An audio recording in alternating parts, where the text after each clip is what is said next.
Hello and welcome to my mini blog series day 62, যেখানে সকালবেলা সব থেকে প্রথম উঠে যে কাজটা আমার ছিল সেটা হচ্ছে ব্লগ এডিট করে পোস্ট করা। ঠিকঠাক টাইমে সবটা হয়ে গেছিলো। তারপরে জিমের ব্যাগটা রেডি করে নিলাম, যেহেতু পার্লার থেকে সোজা আমি জিমে যাব। সঙ্গে কিছু খাবারও নিলাম হচ্ছে নারিয়েল পানি, ওয়াটারমেলনস নিলাম, ফ্রুটসের মধ্যে একটা ব্যানানাও নিলাম, সঙ্গে নিলাম খেজুর আর কাজু। দুপুরের লাঞ্চে আজকে ছিল ভাত, কচুর শাক আর ছিল সর্ষে বাটা দিয়ে মাছ। সমস্ত খাবার টাবার খেয়ে নিয়ে রেডি হয়ে সোজা চলে গেলাম পার্লারে একটু ভিড়টা কম থাকায় ভালো একটু হেয়ার স্পা নিয়ে নিই।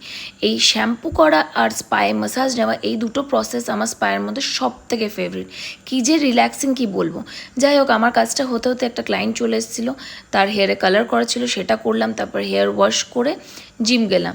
জিম থেকে ফেরার পথে একটু তরকারি নিলাম, ওদের জন্য রাতে রান্না হয়েছিল না, তাই আমার তো যথারীতি যা খাবার হয় তাই আর কি, কাবাব, সেটাই খেলাম। তারপর স্কিন কেয়ার করে হেয়ার ব্রাশ করে তোমাদের জানালাম গুড নাইট।